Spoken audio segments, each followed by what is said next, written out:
there. I'm Rhonda Y. Williams, elite leadership coach, entrepreneur, and founder of Stress Free Leadership.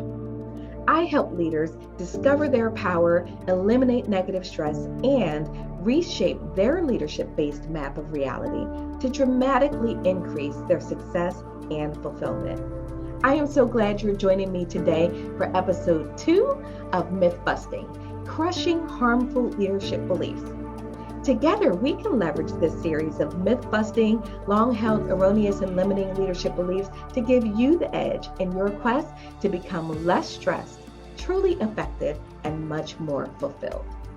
If you are as excited about this series as I am, please take a moment to like or share the video.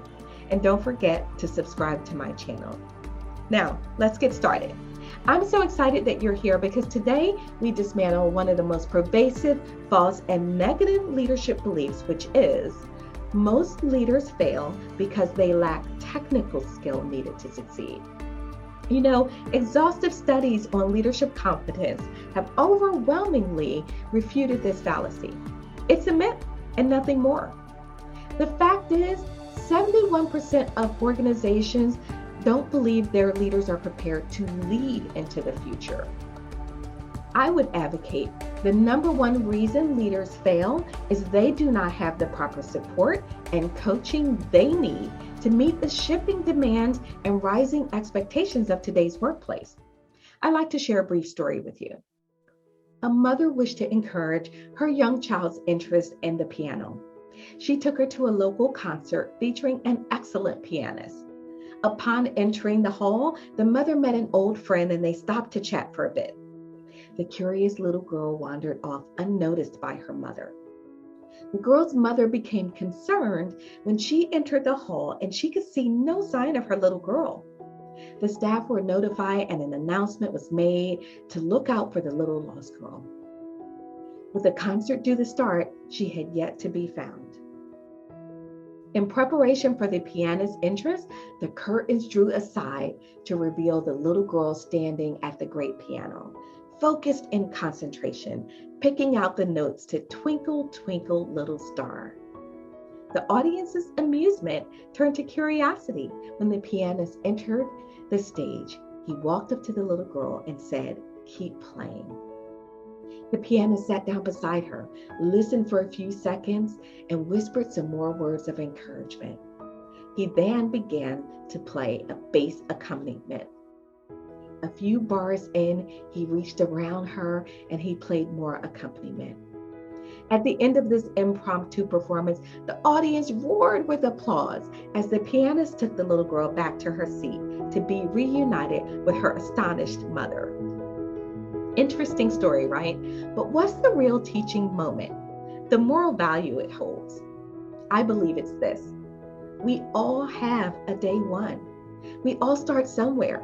But how much more effective would we be with clear and consistent focus, not just on the job or the task, but on growing and evolving and getting better? The times we excel are those times when we are given coaching and support and feedback that supports our growth journey. If we think deeply about this, and it is of epic importance that we do, I believe we all know the truth of this. Disturbingly, the majority of organizations today purport to believe that leaders are not prepared to lead into the future. But cynically, only 19% say they are effective at developing leaders. So what does this statistic and all that it implies mean to all of us? What does it mean for you? We've all met leaders who think that they have arrived or they believe that they have it all figured out. But the leader who is not intentionally focused on growing is in truth merely an interim leader. You may be familiar with the term extreme ownership by Jocko Willink and Leif Babin. And if you haven't heard of it, I highly recommend the book. When leaders take extreme ownership of developing themselves, everyone on the team benefits. Leaders destined for greatness understand it is often not the task itself, but how the task is performed. Tried as it may sound, that is the true measure of success. If you want to fortify your ability to show up in excellence and avoid being a part of those disappointing statistics I shared, here are 3 things to consider. Number 1, commit to your growth oath mindset. Use every opportunity to learn and evolve your leadership. Number 2, take extreme ownership of your own success. Recall the thousands of hours of learning and sacrifice and sweat equity you have invested in your career. You're not here by accident. There are no victims here. Navigate your career in the way you expect it to go because only you can. Number 3, build your muscles of self-awareness and emotional awareness. It is nearly impossible to minimize self-defeating behaviors if you do not recognize them. Pay close attention to yourself and how others are receiving and reacting to you. No one will be as committed as you to the real world journey and your assurance of becoming the unstoppable and fulfilled leader you deserve to be.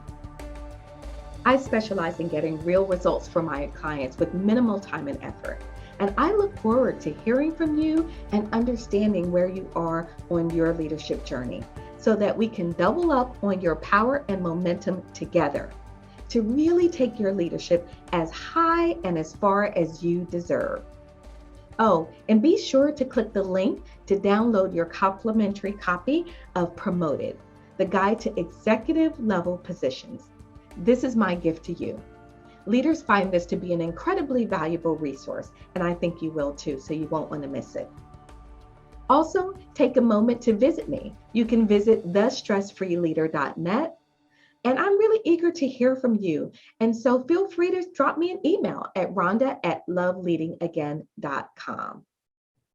I wish for you everything that you could want for yourself and your future. Going from mystery to mastery is your choice, and I look forward to connecting with you soon. We've got this.